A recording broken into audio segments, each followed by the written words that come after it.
I've been following Jack Hopkins for a couple of years now, and I think he's really impressive in terms of what he's been able to do because he doesn't have the biggest audience out there, but he's still able to pull in $160,000 a month in sales. And he's entered a niche that's, well, he kind of originally entered the self improvement niche, which typically creators do find pretty hard to command high ticket, but he's been able to brand himself in such a way, he's been able to position himself well and create a product that he's been able to sell at high ticket, whereas creators, big creators with 10 times his audience like Hamza or creators kind of in a similar level or slightly higher like First Man, they've not been able to do so well in terms of charging high ticket and commanding high ticket for what they do. And yeah, so with a relatively small audience, like if we're going to compare to someone like Hamza, he's been able to generate a similar amount of money with 10 times fewer followers. So really impressive what he's been able to build. He ran the Relaxed and Rich masterclass. I was attending that, and it was a cool session. And in this video, I'm going to be breaking it down. So the whole idea of what he's positioning here and what he's offering is by shifting your internal state from scarcity to abundance, you don't need to delay your dream life anymore. So I think it's a nice idea from the get-go, really. It's something that not too many people in the kind of similar sort of space, similar niche are really talking about too much. And I would say like the idea of kind of attraction or manifestation or whatever words is being used for it, I'd say it's more popular in the niche of female creators as well.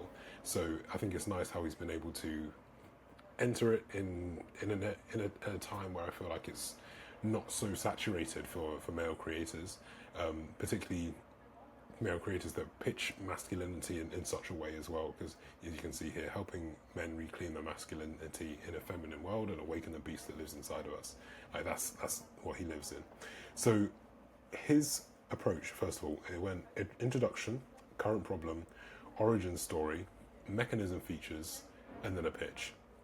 And just to summarize, he's got a bunch of positives, a bunch of negatives as well, and some things that could be improved with a few simple tweaks and really just like take this to the moon for him, because I think he's really onto something good here. So he's got a great understanding of the audience. That's something you're going to see throughout as I break down the entire webinar, essentially from start to finish here.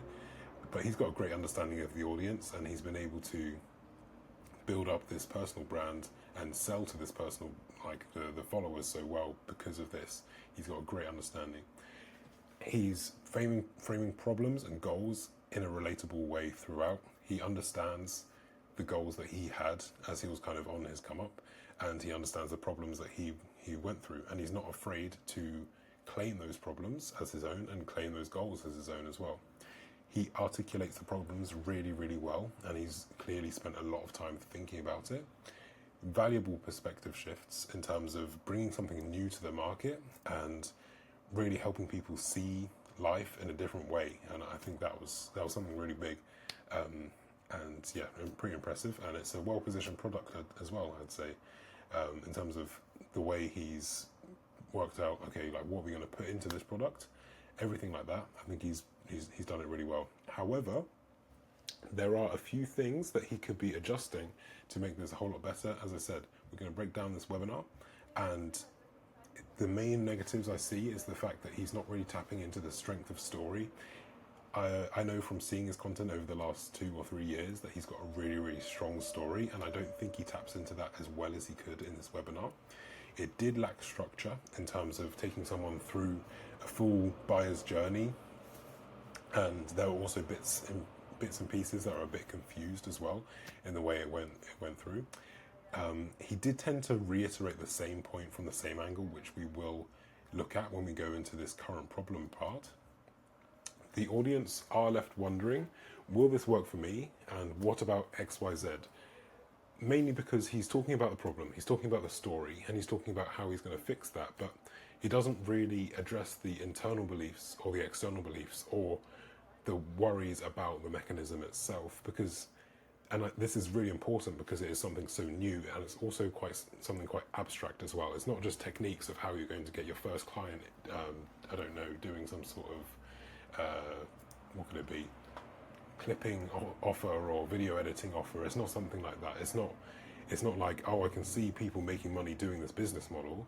It's more, how am I rewiring my brain? So therefore, things like internal, external, and mechanism beliefs, they need to be shattered, because they're going to be so strong in these people, which is the reason why some people won't book a call, and then some people will book a call due to the fact they're just going to go ahead because they might have been following him for a while.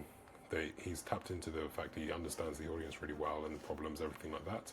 But there will be a whole bunch of people who feel like, okay, yes, I want to believe this, but there's this thing.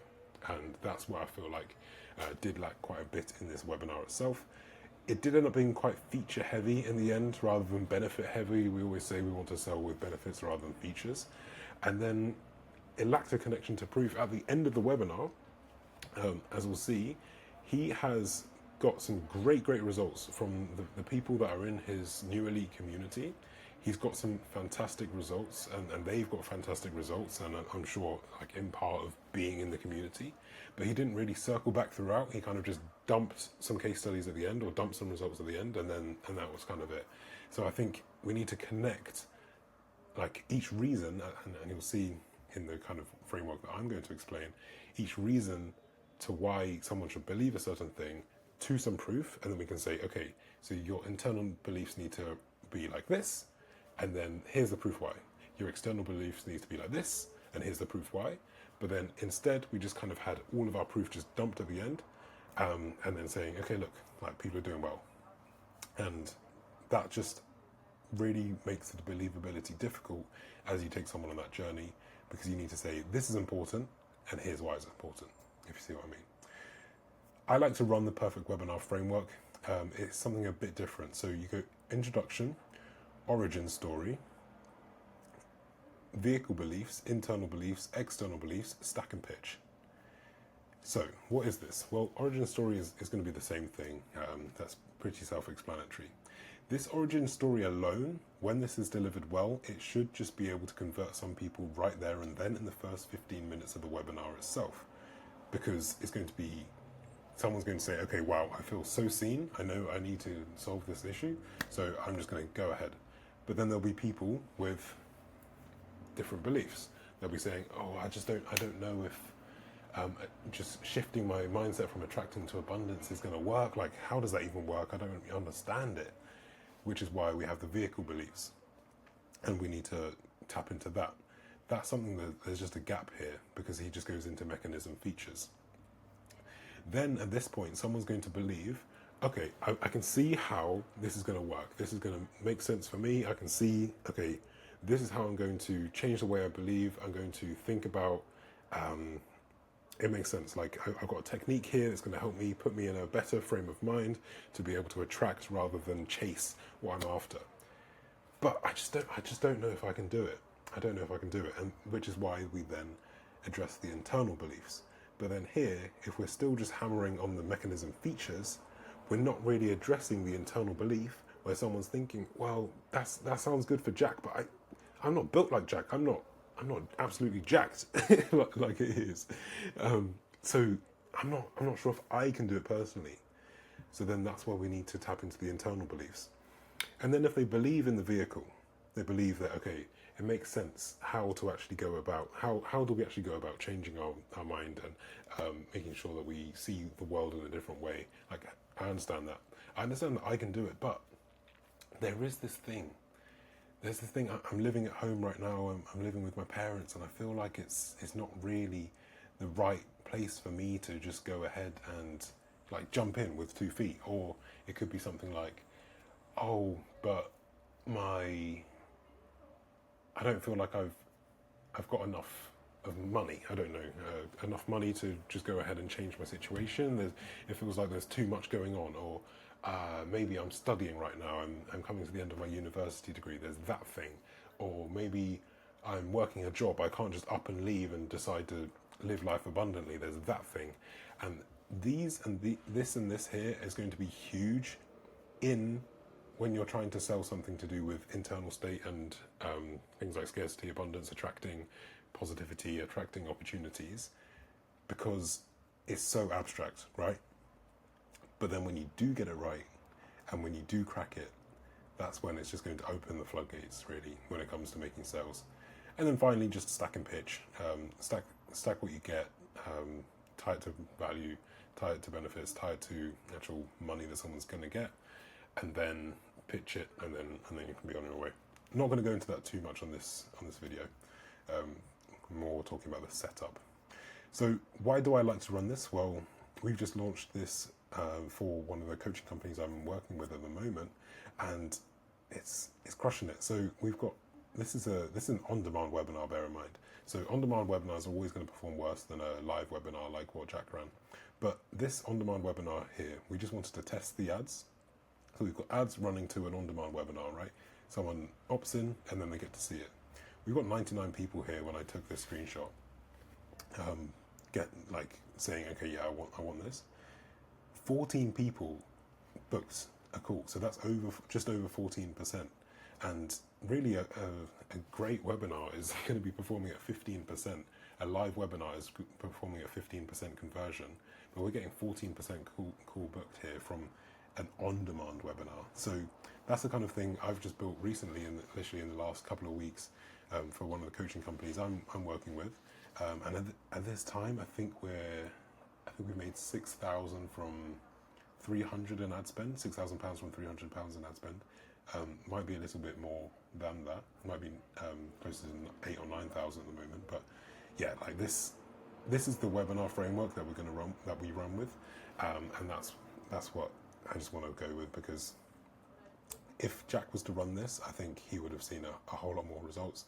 The perfect webinar, if you don't know, that's what Russell Brunson made famous, and that's why it's called the perfect webinar framework. That's the term he coined. So 12 minutes in, but we've got into what we're looking to run here and what Jack was running, kind of the overview. So let's go through his introduction. And I've broken down the perfect webinar framework in a document, and I've screenshotted parts of my document here to kind of just guide it. So we've got the title here. This should act as the anchor that holds someone's attention to the main reason why they're here. So if you imagine here, I'm on my laptop, I want this title to be like if I had wired headphones in and I just can't get up, right? Like that's how powerful the title needs to be. It needs to be something like, okay, I'm hungry, I need the toilet, but there was that thing that he said in the title, and my wired headphones are in. Like I can't I can't get up, and that's what you want the title to be doing. Also, you want to be backing up the claim with proof as soon as possible.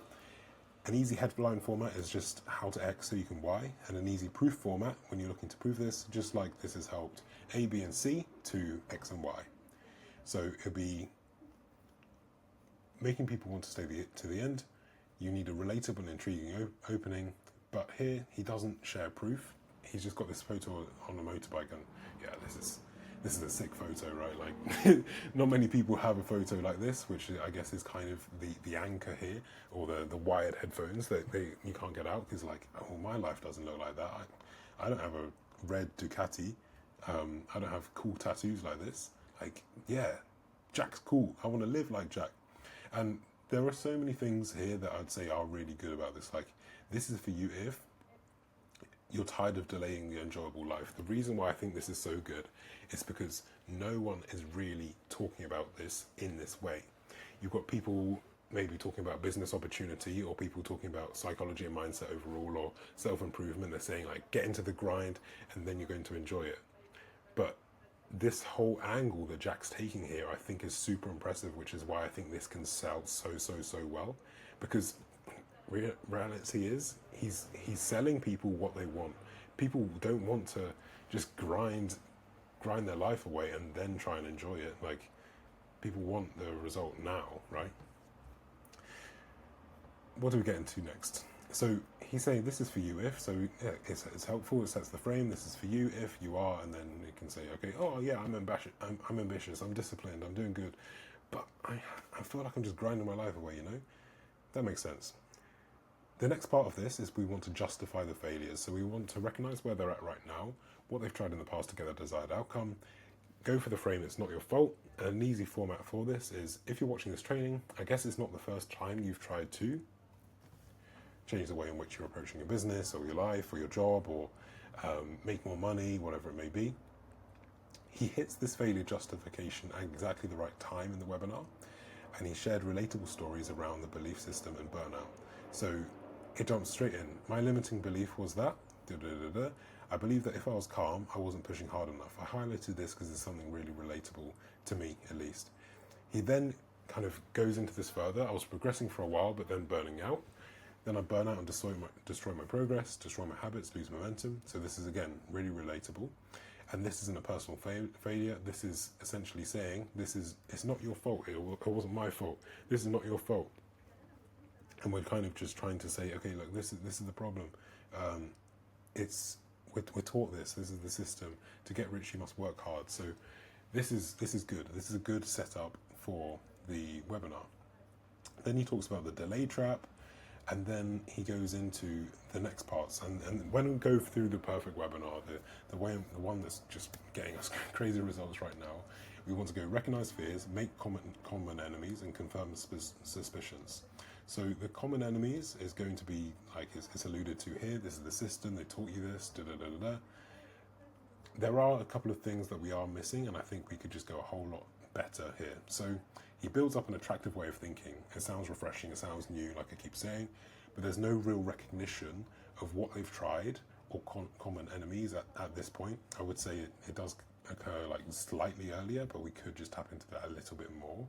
This puts Jack at risk of being unrelatable to his audience, and this transformation feeling unachievable. This is really, really key, because you need the people on the webinar to believe, okay, I can see myself in you, so therefore I believe that I can do this too. But if we don't have real recognition of what they've tried, then it can just be like, oh wow, Jack he just did something different. Like he's just different. Like he's built a different life. So he says, look at your own life. He highlights the problem well, but then what we're missing here is how are they actually trying to solve it. This statement, I believe progress shouldn't cost you the best years of your life. This is the main theme of his whole webinar. And by saying I believe, we're kind of just making this not super strong. He can literally just say, I'm living proof that progress shouldn't cost you the best years of your life. He might be 27 right now, and this is my life. And he can tap into that proof. He can talk about the money he makes. He can talk about the people he's surrounded by, everything like that. And then we can just go into common enemy here, and then that will kind of round this out really, really nicely. Going to the next part of the introduction, we've got now what changed everything for me. So this is the part where we want to encourage dreams. This is the next part of the perfect webinar framework. Build up the fact that it's possible, restate that we're on the same team, confirm that the free training is the place to get it. So at this point, Jack would really want to be saying, okay, but this is where everything changed for me. And saying at this point, I think he frames as well, to say the same way elite performers, athletes, and investors see it. Like this is saying, okay, look, I see you. I see that you see these people as well, but these people are operating on this level, but because they're just wired differently. I would just say here, he can say, confirm that this is the place to get this training, just to reaffirm, like, okay, you are in the right place. This is how you're going to actually change your life by being here today. Let's set the goals for the training. Who you want to help, what you want them to walk away with. So he frames well what's going to be taught. He could just restate the who from slide 2 with a bit more specificity. So he talks about, you're ambitious, you're disciplined, I think he does mention if you're a man or woman or something, maybe, at some point in there, or maybe he just says it in the webinar. But yeah, you could just get a little bit more specific here, like, okay, so what's your situation? Do you have a job? Do you have a business? Are you in university? How much money do you have to your name? What are your beliefs? Like going into specificity here can help these people really, really be seen. Then going into the main part. So this is to round out the introduction. We want to state the big domino. So what's the whole thing that has to fall in order for someone to actually believe that this is the next step for them, this is the right next step for them? And what was the big discovery? What was the epiphany that happened? This is where it's there. It's kind of there, but I think it, and we will see that it just needs to be backed up by a story through this presentation. And then we just need to qualify himself a little bit better. Yeah, I'm not too sure why, because I think he's got great like photos throughout, like cool aeroplane here, helicopter here. I think maybe one of them was a private jet or something. Maybe that's the profile picture. I don't know. Maybe not. But yeah, I think he's got the images to support it, which can help. But maybe just a statement, proof, something like that can really help out here. So then what Jack does here is he goes into current state or the current problem, where I would usually suggest origin story at this point, but let's explore it. So he's trying to just keep saying to people, and I would say that this is reiterated quite a lot through this current state, what the problem is, and then producing the solution. So P1, problem 1, S1, solution 1, P1, problem 1, and then S1, solution 1. So he says, this is the same problem that's explained in the introduction with no new perspective, framing, or supporting story, so it ends up feeling rather redundant. So I think this is, he's very relatable throughout. I think the way in which he's articulating the problems is consistently like at the top level. So we chase when something runs, deals, money, friends, women, all of these kinds of things. I think this is great.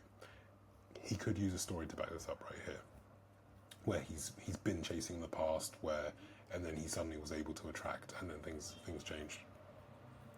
This is explained really well, I think, where he talks about the stress loop, and he also talks about force having diminishing returns, and then this relatable example here, force working early is better than no action. So people will be like, yeah, I know, like I'm at 10K a month right now with my business. I had to really grind to get here. And then this is the relatable part. Then he goes into the rest of the problem. He talks about law 1 here. I don't know where that comes from. Not sure if that was just like a template thing. And then, yeah, he goes into the solution. So, and then he says, you see, when your internal state aligns with your dream reality, and yeah, here's the private jet. So it goes into this. This is where I said it's a nice idea, right? But it's nothing new to what he stated in the introduction. At this point, if we are going into more detail here, we do just need to back up with the story, what needs to change and how it needs to change with a bit more detail, because otherwise we're not really digging any deeper than what was actually covered in the introduction originally.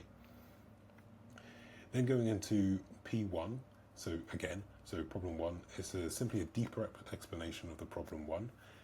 So there's a little bit that's changed, but I'm trying to work out where this has come from. So there's a copywriting framework called problem, agitate, solution. So you explain the problem, then you agitate it by making it a bit more painful, then you produce a solution. So I was wondering if they're going this approach by saying that this is the agitation. But it's more, when you agitate, you're more relating to the symptoms, you're making the symptoms amplified in someone's head, and this doesn't really happen. It's kind of just saying, okay, stress now is choice, busy doesn't mean effective, and it's kind of these statements that are very nice on the ears, I would say, but I feel like it doesn't really change someone's perspective in this point, and it does end up being a little bit redundant here. Kind of restated the same solution here. When you live from an abundant state, it allows you to, and then all these good things. So now we get into his origin story. So arguably this is the most important part, and as I mentioned earlier, you want to spend 15 minutes here, so about 40 slides, as this story alone is going to have the ability to convert some people. Some people won't be worried about the beliefs about the mechanism, internal beliefs or external beliefs. They're like, wow, this story is the best story I've ever heard. I want this transformation too, so therefore I'm good to go. So what do we need in the story? We need backstory, external desires, internal desires, the old vehicle, the call, and then I'm going to get to the rest in a bit. So backstory, brief introduction to the situation and the pain points of the time. So I think at this point, I think this just does need to be a little bit more relatable. And I do keep praising his relatability and his ability to articulate the desires and problems. But saying before my days felt dark, constantly feeling of lack, I think we could just have an example here. That would really, really help it out. We can just say, well, yeah, there was this one day, he might be in Thailand here. I was in Thailand, I just got there, and I was in the, 7-Eleven, and I decided not to get food, and it felt like the third day straight that I just didn't get what I wanted, and I just was sick. I was sick to my stomach of feeling like that. I wanted these things in 7-Eleven, I like whatever the story is. I was blocked from seeing the opportunities around me. This is not what someone's up at 3 a.m. thinking. I'm not like, I'm not worried.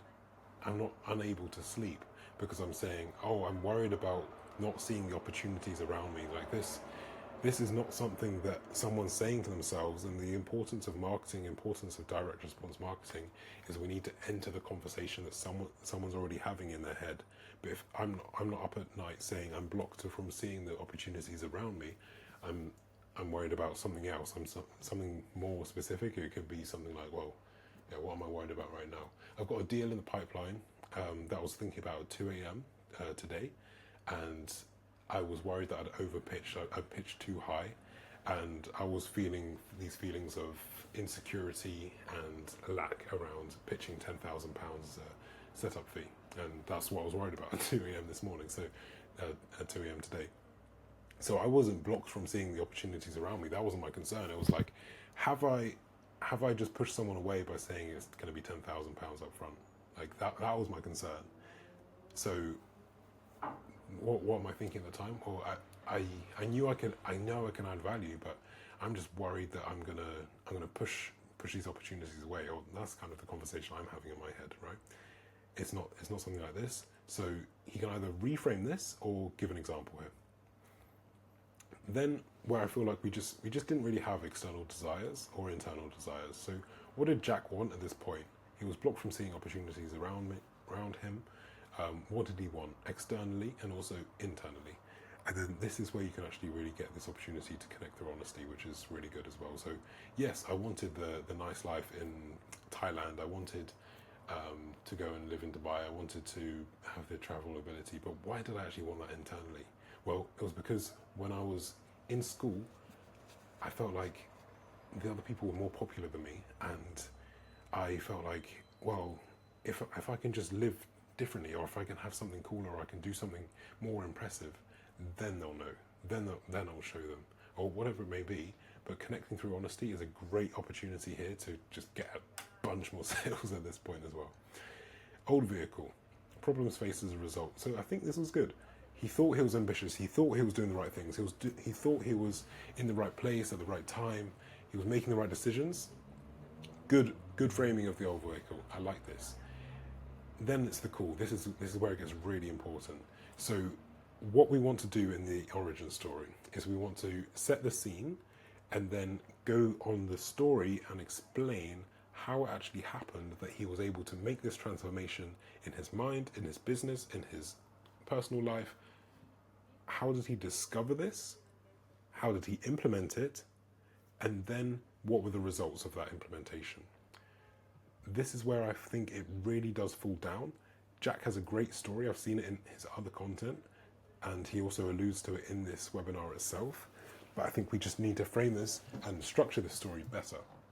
So he says, then I discovered how to change my state from scarcity to abundance. I'm like, what? Hold on. What? Like, you discovered, okay, I can't just discover this.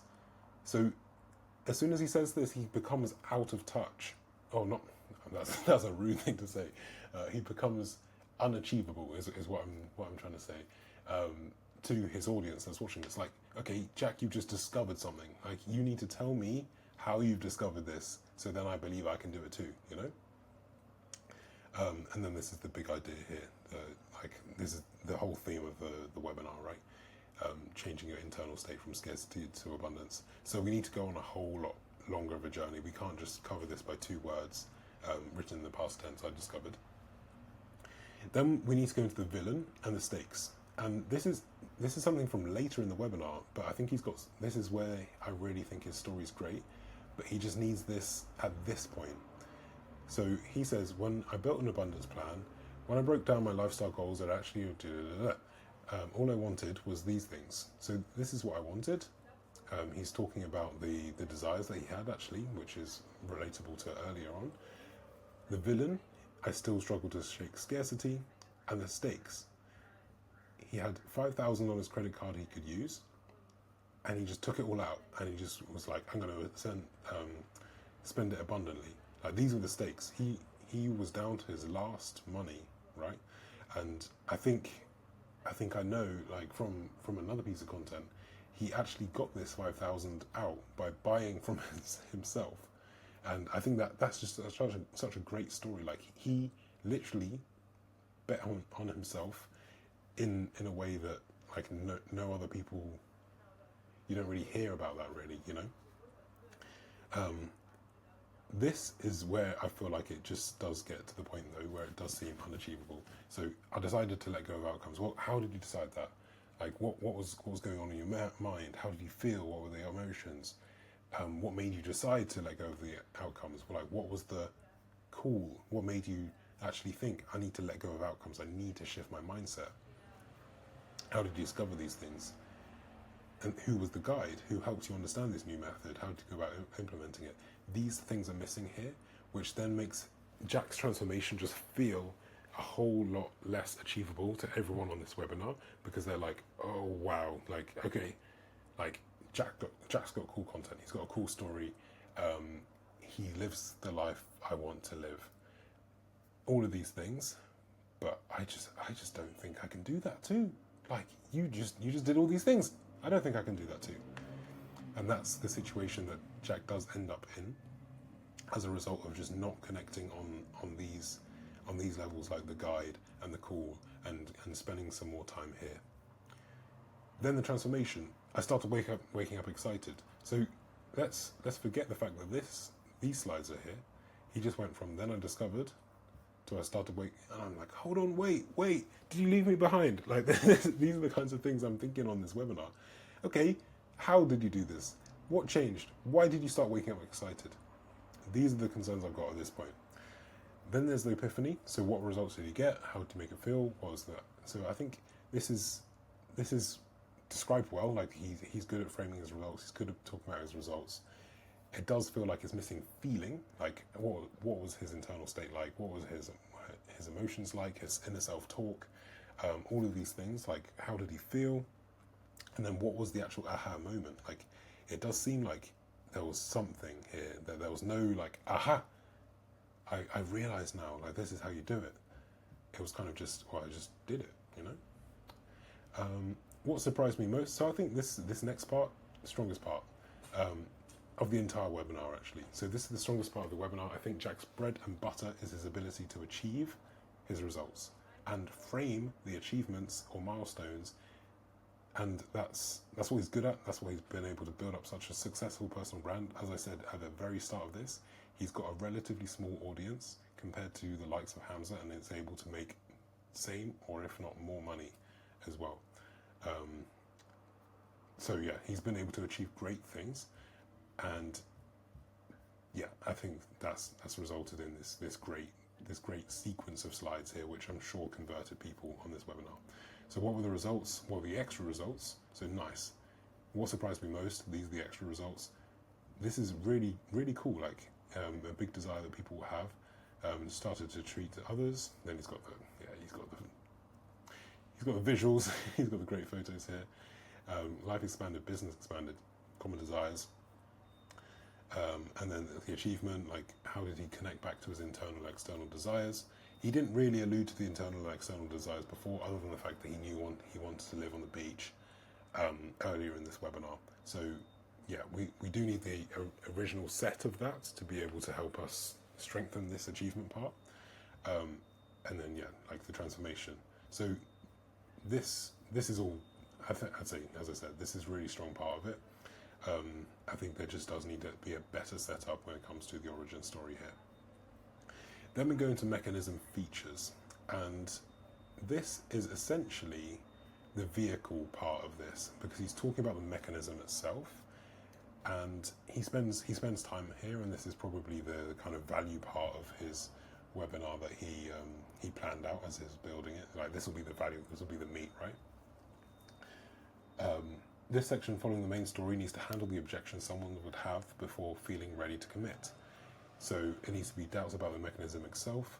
Okay, sounds good, but how does it work? And then also, like after we get through the mechanism, internal beliefs that get in the way. So I can see how this works, but how does it work for me? And then also okay, I believe it'll work for me, but what about X, Y, or Z? As such, these pillars or secrets or phases, the teaching part, it needs to be broken down into three to address these three things. All we have here are mechanism features. So we're just talking about the mechanism itself, and we're not looking into these, as I mentioned at the start of this video. So I don't want to spend a huge amount of time going slide by slide here, but he's come up with this new program. I like the name of it, the Enlightened Entrepreneur. It's based around the three core fixes, and then it begins with the master plan. Then he's got these pillars, so it goes into pillar 1, which is building out the master plan. How do you want to live? The money trap, when I build the abundance plan. This is something actually, like, how did you discover this? There needs to be stories throughout, right? It's not just like, oh, origin story, that's the storytelling done. It needs to be, okay, I discovered pillar 1, and this is why it's important. And this is how I discovered it. These are my results, and these are other people's results as well, and then looping that back. So you need to be doing storytelling throughout. It's not just like, okay, origin story and done. This is also something that I noticed, I picked up on. He had $10,000 saved. Is that required? Are we just disqualified if we don't have $10,000 saved, and then we can't go through this transformation? Good honesty to build trust, I said here. Like, he was still struggling to shake anxiety. I still felt like the same as I did in my old jobs. Then there was a breakthrough. But yeah, we can't just say something this bold and not back it up by carefully handling limiting beliefs. So he says, I decided to let go of outcomes. I took out my last $5,000 and spent it abundantly. Like, that is a bold statement. That's impressive. But again, it makes it feel like Jack is just built different, and we can't copy or model or follow in the footsteps of him, because he's just doing stuff that I just wouldn't consider doing, because I've got these beliefs in my head that I'm not aware of necessarily. I need someone to show me these beliefs in my head. Going into the rest of it, yeah, not a huge amount here, but just to kind of summarize, he does wrap up pillar 1 with this guy here that got good results by having a call with Jack. Good social proof result, just tie it to the master plan. So he's talking about the master plan in pillar 1. And I would just say, just tie that to the master plan, so then you can reinforce the importance of the master plan at this point. Then we go into pillar 2, all about health. And then pillar 3 is all about surrounding yourself with people. At no point in this part does he really explain how he discovered that three-realm performance or the health was a really important part, or at no point does he discover he was just around the wrong people. So there's no story tying these pillars together. And then again, I don't believe there's a proof of result for the importance of each of these pillars, which reinforces the importance of why someone should believe that in this mechanism. What did I write here? Yeah, it just talks about the vehicle of getting from A to B rather than handling anything else in terms of internal and external beliefs. Even if we stuck with this model of only explaining the vehicle in 3 parts, there would still need to be social proof and story to deliver this and make it believable and make it important. Then he goes into pitch. As I said, this is a whole aspect in and of itself, but I've got a few notes here. So this section it can take up to 30 minutes alone before the Q&A. So there's a process to stacking and adding value. Since we aren't getting live sales on this call, so people aren't going to a checkout page. People are just like booking in calls with the team. The stack is less important, but it's still important. But it's not like, oh, here's like £50,000 of value, and it's all yours for £3,000. Buy today. Like, it's not that, because he didn't reveal the price or anything. But yeah, the close should be focused on the value of the call that they are pitching. So this is where we get into the pitch, the transition here. This is really nice, novelty sales. For the first time, I'm opening up the Enlightened Entrepreneur. We do just need to frame the pitch at this point, because you can catch people off guard and make the pitch not land so well if you don't frame the pitch. And I feel like I said the word frame a lot here. But when the audience has been checked in with about the pitch and given permission, they receive it a lot better. So if he was to say here, for the first time, or maybe even here actually, yeah. So yeah, maybe if we were to say that just before, if you align with, it doesn't need to end here. my team and I have been working relentlessly over the last 8 weeks straight, including Christmas. I didn't see family. It could, I'm just pretending how we say it. To build something absolutely amazing for you, and I would love to be able to share it with you. Like honestly, like I'm good. I've been able to go through this transformation, but seeing what we've been able to do for other people by changing the way in which they perceive the world, and I've now been able to see the patterns in each of the people that we've helped, and put this into something. Do you mind if I just spend a few minutes just going over the special offer I've put together for you guys today on this call? By framing the pitch, people just receive it better. They're not like, is he trying to sell me? Like, it's not none of that. Separate these and stack them. Nice, yeah. Like we go through these 3 things, like he's already spoken about earlier. I would just say separate them, stack them, say why they're valuable, say what value they actually have. What's the value in this? I think is really cool. Like there's a whole lot of stuff here. I think it sounds like it's a really good place to run the community. Let's just add value here. Like, what's the time someone saves? What time have you put into it? He did mention that his guy Bill was working over Christmas getting this done, which increases the perceived value, of course, of the app. Or what's the money he's put into it, or what's the money someone could save? Like, does it mean that you don't need to use, I don't know, what would someone be paying for right now? Maybe it doesn't. You don't need to use like a productivity tracker, or you don't need to. You can just leave the paid Discord groups that you're already part of that's holding you accountable. Or this is the one-stop shop kind of thing. Like you can really add value here if you position this in the right way. And then also, what are the benefits of these? So one system to run your body business life. Okay, cool. Make me care. Real-time clarity on performance, money, and execution. Okay. Make me care. Elite accountability through missions, ranks, and events. I care about accountability. I'd say that this one's pretty good. Designed for higher performers who demand control, not noise. Okay, I get it's designed for me. That's abstract. That's not saying a whole lot to me right there. I would say that could even be removed, maybe, or maybe there's a different feature. I don't know, but yeah, we kind of went feature thing, or design, or idea. I apologise if you can hear the dog barking. For the first time ever, we're including the 4 in-person masterminds for free. This would just be a simple. We can stack that really simply. Like, how much is someone paying usually? Is it like 3,000 every time? Like, boom, boom, boom, boom. That's 12,000 of value right there. And then, yeah, we've got some results here, and this is where I say he's kind of just dumped the results at the end. Great results. If you just pause this and take a look at these, like, great results from what people are getting here. That really stood out to me on the video.